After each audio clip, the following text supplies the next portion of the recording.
All right, hello everyone. My name is Christine and I am back with another video. Today, I want to talk to you all about the importance of having policies and procedures and the importance of having them documented and available for your team, your business, and your organization.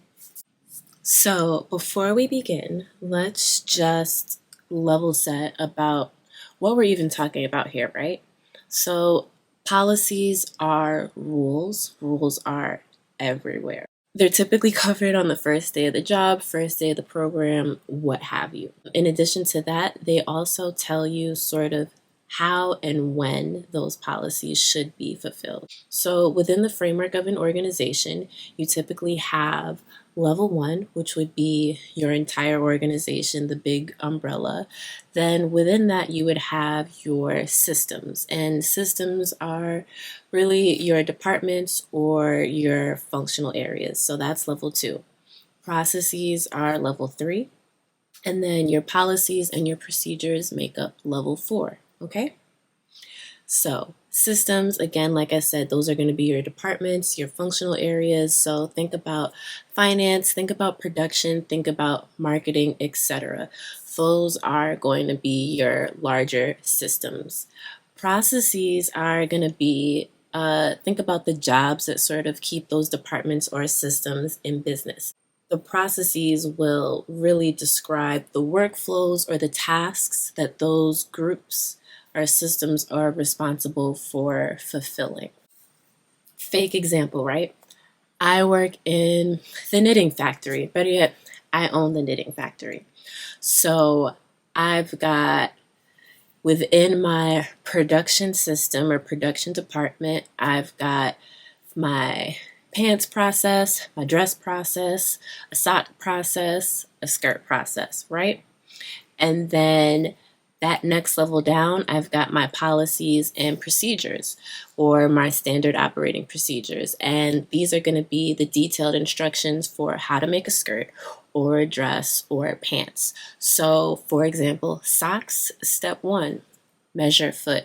Step two, maybe find a sock template. Step three would be select your wool or cotton. And then step four, I think, would be like cast your needle. I don't know much about knitting, but that is an example of what a standard operating procedure would be for a sock. And then if you want to get really nitpicky, you could say that socks only get knitted on Mondays and Tuesdays between the hours of 3 and 7. And you can only use this type of wool, and you have to do the toes like this, blah, blah, blah, blah, blah, blah, blah. So those are, just an example of what a policy and procedure could potentially look like if you owned a pretend knitting factory. So, why is this important? Well, policies and procedures provide much, much, much needed clarity, okay?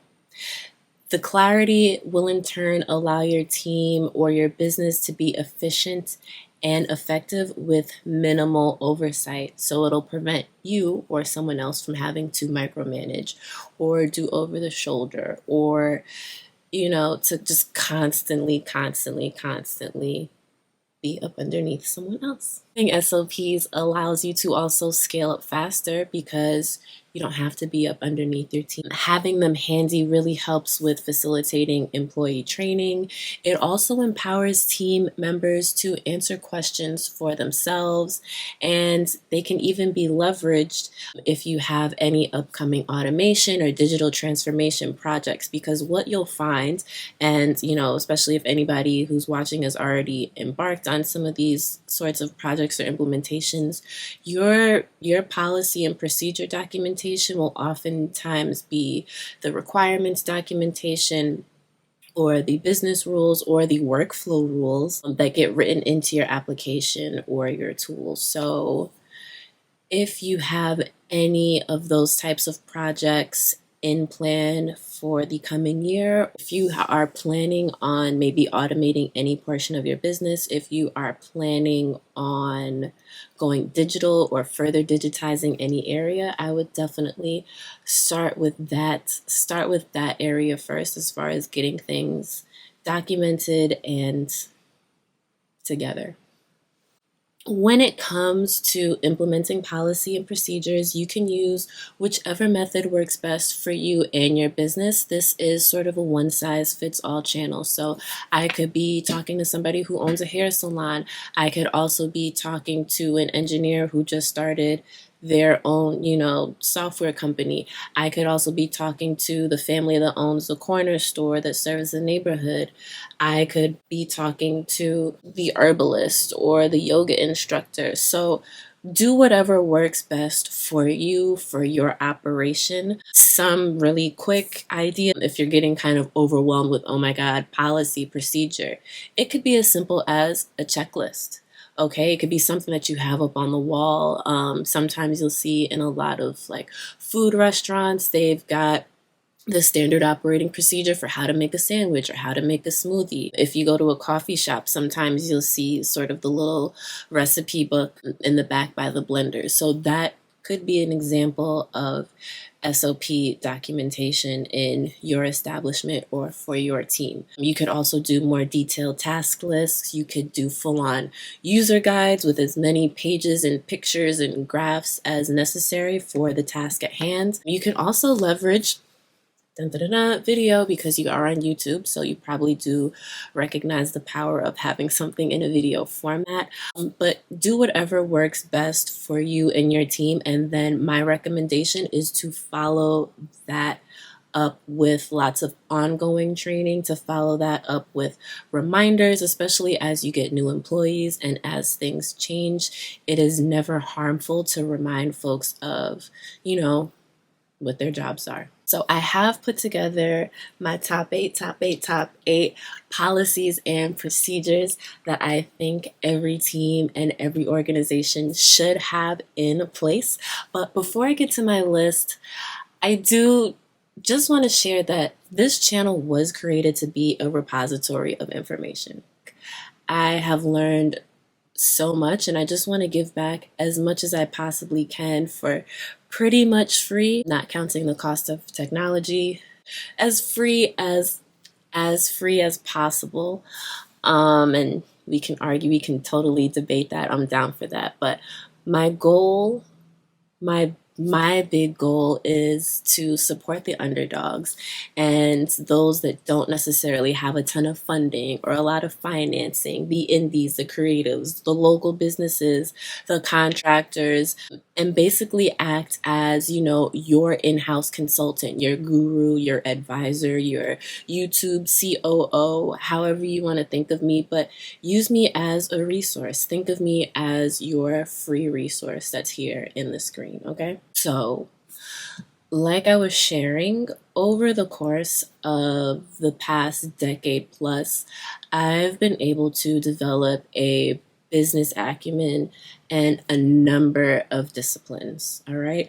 And I'm here to tell you that these operations, these Fortune whatever 100, even these startups that are backed by these fancy VCs, I'm here to tell you that they aren't necessarily doing anything super revolutionary.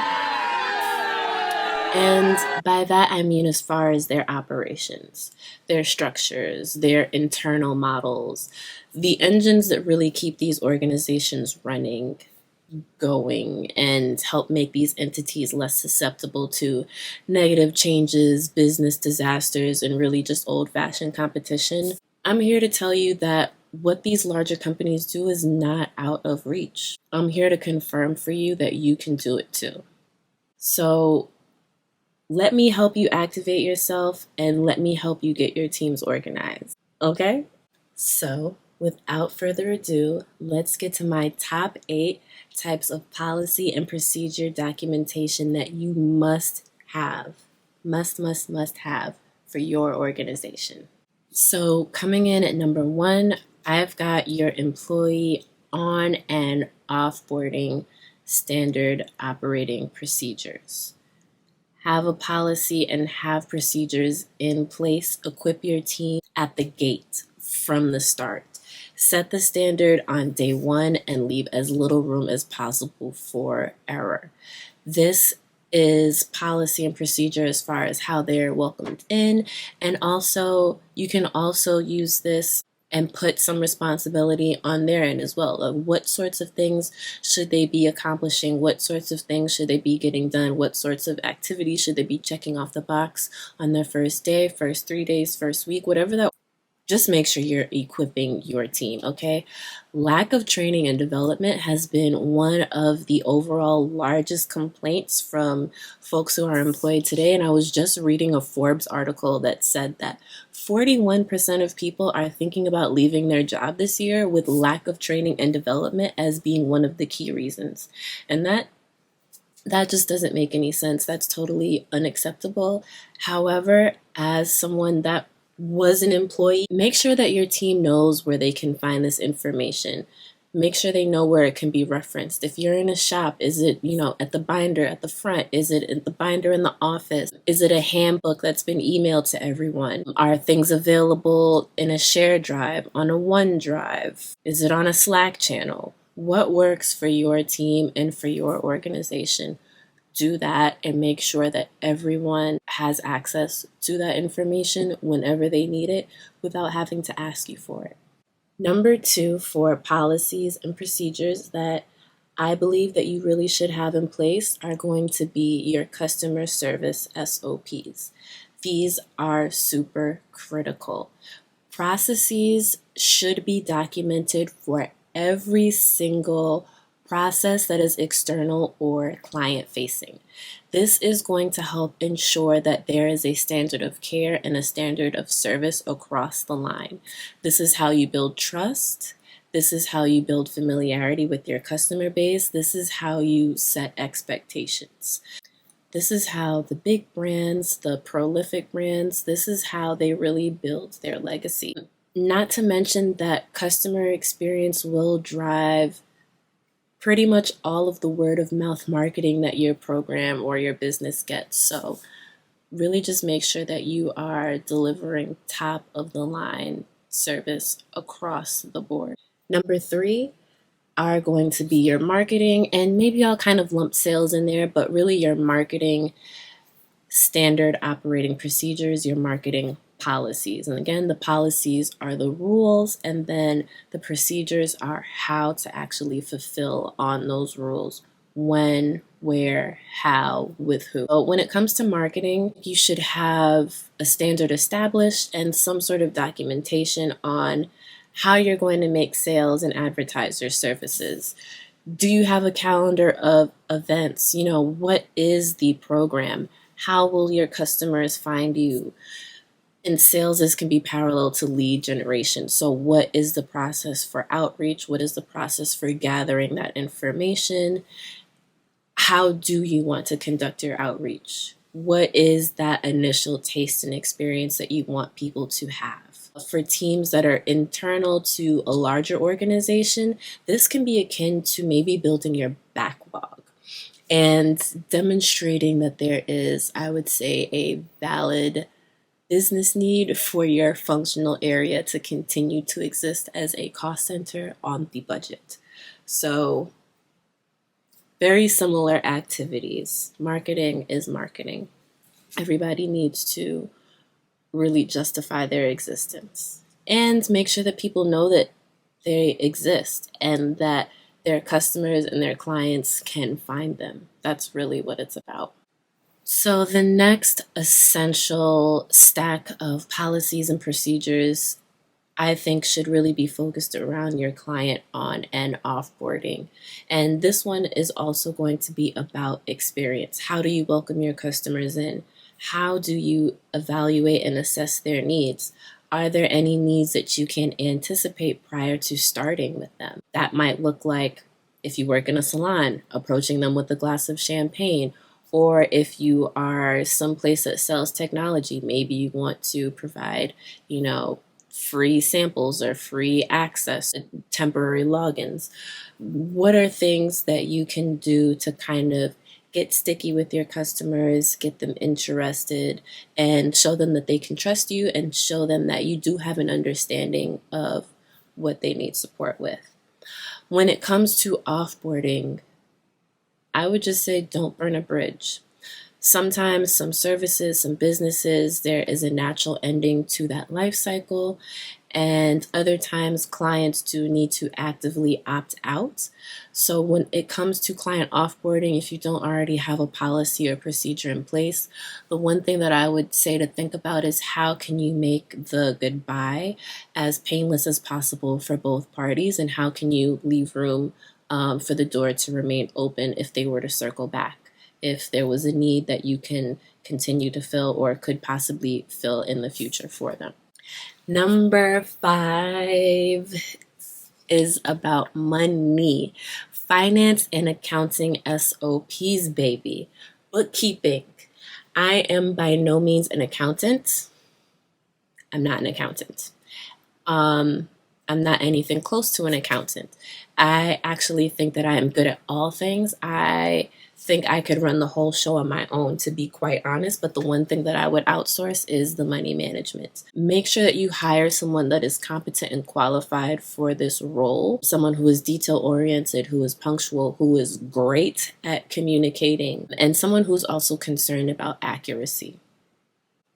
If you are operating a business, you or your team should be able to generate financial statements, and you should also have a really thorough understanding when it comes to tax planning and compliance. So those are the big things that I could say that should be highlighted in your policy and procedure stack when it comes to accounting specifically. If you do have concerns with what you do have today, there are a number of services that you can outsource this to while also maintaining visibility of all of your information. So definitely take a look at what some of those are. A quick Google search will line you up with a number of folks who appear to be reputable. In the meantime, I would say at a minimum, make sure that you have some basic and all-encompassing policies that will allow you to provide a complete record of your financial history and activity from quarter to quarter. If nothing else, just make sure that you're documenting everything in the event that you do need to explain anything, or that you get audited, or if something gets lost. That's just my recommendation. When it comes to money, log everything. Even if you've got to get an old-fashioned ledger that's like 20 inches long with the binding, do what you need to do. With that being said, number 6 is reporting. Reporting is critical, and you should absolutely have a standard operating procedure when it does come to reporting and how information and data is collected at your organization. And in many industries, the collection of data is often so critical because people are waiting on that information to make really key business decisions. So we want to make sure that we have it readily available, sometimes live, depending on what space you're in. For instance, healthcare, lots of live updates. Finance, also live updates. But then again, maybe your reporting just needs to be in on a weekly basis or a monthly basis because it's being used to plan major initiatives. So important, but maybe less urgent. But think about having a standard operating procedure for each type of report and the type of information that you want to make available or that you want to share from party to party.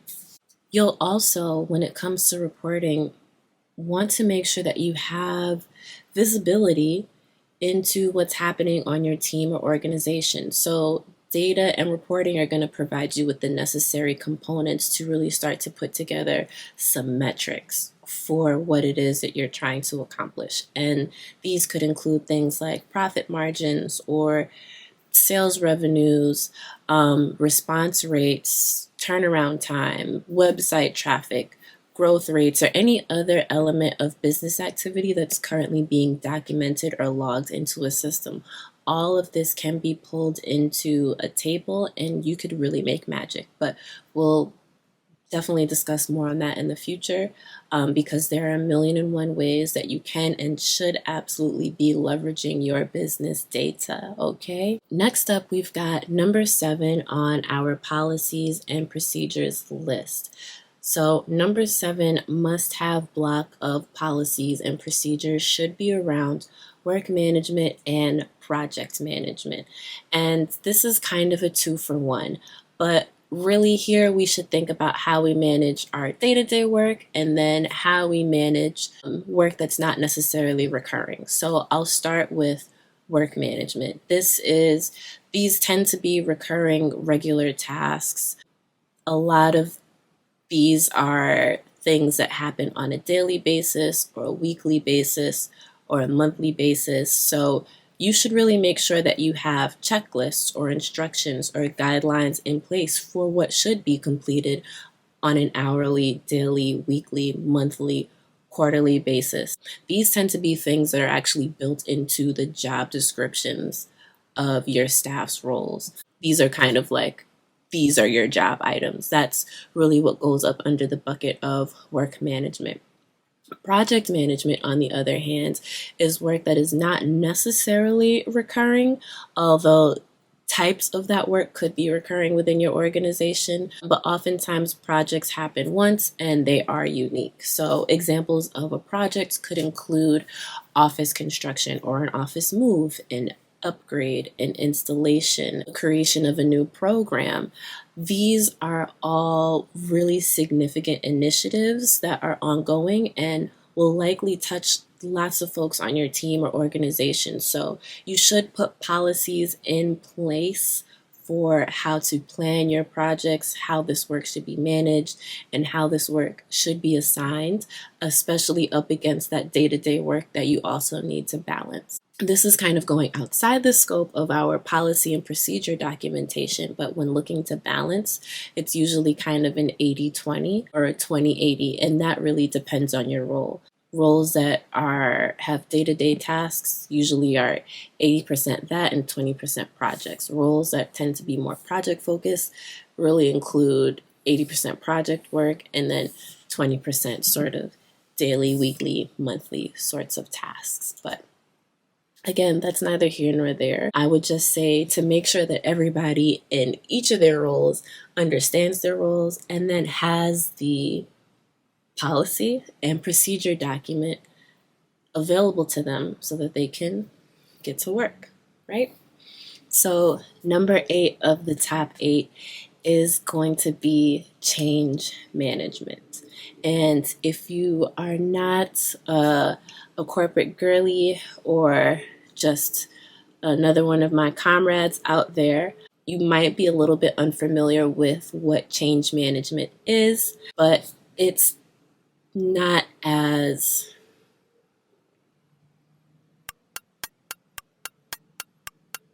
You might be a little bit unfamiliar with what change management is, but it's essentially a system or a set of rules in place to help your team or organization deal with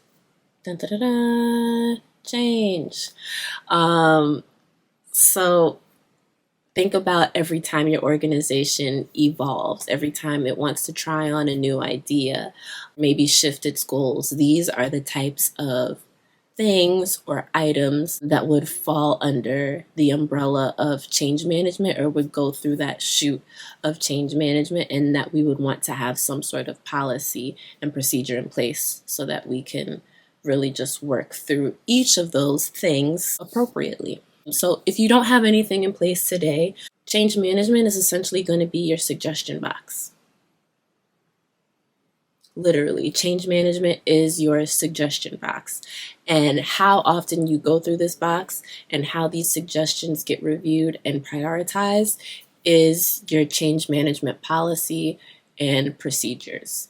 Change management also really lends itself to the continuous improvement of your team or your organization. So I would definitely just take a little bit of time to make sure that you have something in place to ensure the continuous improvement, to ensure that you are taking time out to invest in the future of what it is that you're working on.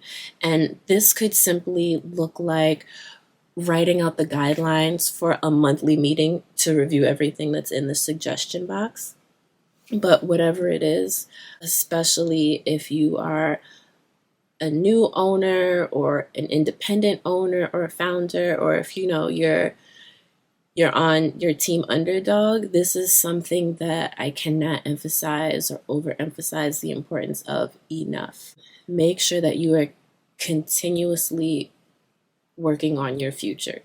Don't stay in the past. Stay competitive.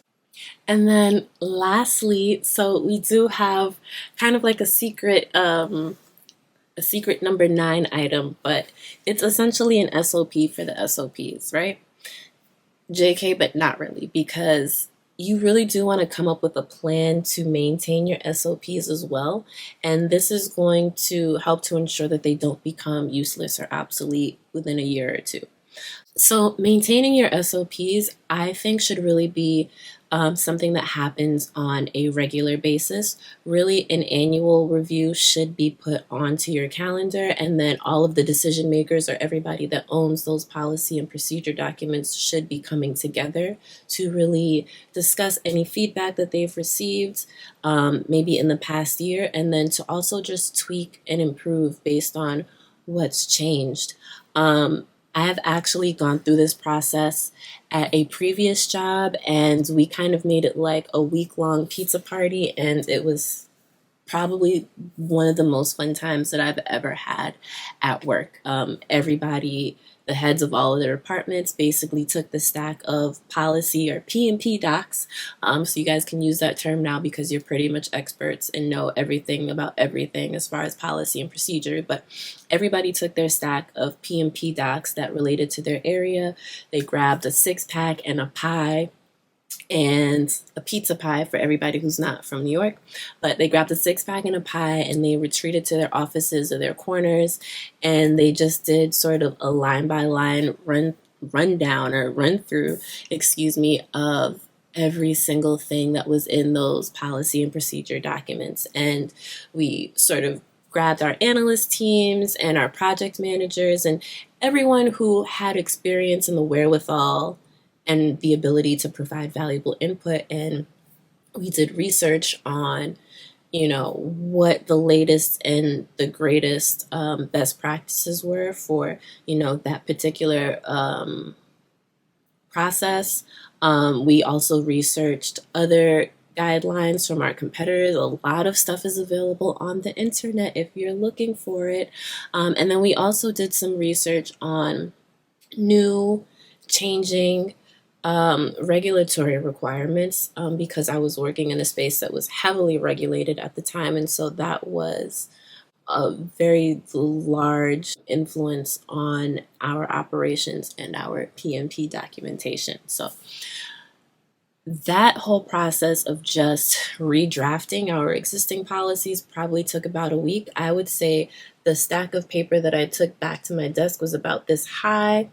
It's probably less than a ream of paper if it was compressed. But yeah, I took that back to my office, marked it up, redrafted everything, and then we presented it to the sort of management group inside of the department. Everybody sort of kicked the tires on everybody else's updates, and hey, this doesn't make sense, and hey, there's a gap right here, and hey, there's a loophole here, and you might want to explain this better, and oh, you didn't think about this new technology. So that was an amazing exercise. And then after we sort of reviewed it and then did another update internally, we then sent it out to the other managers in the organization, especially the ones that we worked closely with, or if their teams were directly impacted by our policy. And we got their input as well. And then once we sort of included everybody's feedback, we published it, socialized it at probably some large staff meeting that also acted as a Q&A training session for any new policy and procedure that was being implemented. And then we made sure that it was socialized with lots of emails and that it was also readily available in our repository. And we had a specific library for policy and procedure, which of course was segmented by I want to say system, but it was segmented by department or functional area, and then you can drill down by the high level process. So for instance, and this was in healthcare, claims processes, and then you would have the specific procedures for all of the different types of claims in whichever status with whichever indicators on it and how you would work through those. So it could be as complex or as simple as you need it to be. But I really am a huge proponent of really just making information available to the people who need it. That's really what I'm about. I don't think that anybody goes to work wanting to be micromanaged. And so I think that having these policies and procedures in place are super important. One, just setting the standard of service and creating uniformity. Two, it empowers your teams. And like I was saying earlier, it really allows people to handle complex problems, especially problems that have been solved before. So you don't have to keep getting the expert guru to kind of deal with this challenge. You can have a novice refer to that documentation, work through the problem themselves, and then ask questions if necessary. Creating a knowledge repository or a repository of PMP documentation also can help you all to solve, also can help to solve new business problems, because it does give you a point of reference. So there is a starting point, and it doesn't need to necessarily be all hands on deck when a new issue comes up. You can sort of start with what's tried or true. The repository, of course, can be leveraged for training. It also reduces the need for oversight. So like I said, you don't have to be sort of up underneath people because they've got the PMP documentation right there to reference. And then really the bottom line of why policy and procedure documentation is so important to have in place is simply because it creates clarity, and clarity helps to reduce the risk of errors, which then in turn helps to make you more efficient and profitable. So go ahead, rewatch this video with your teams, save it, take notes, see where you might be missing chunks of policy and procedure documentation for your own team or for your own organization, and then get to working, okay? All right. Thank you so much for watching. Talk to y'all soon. Bye.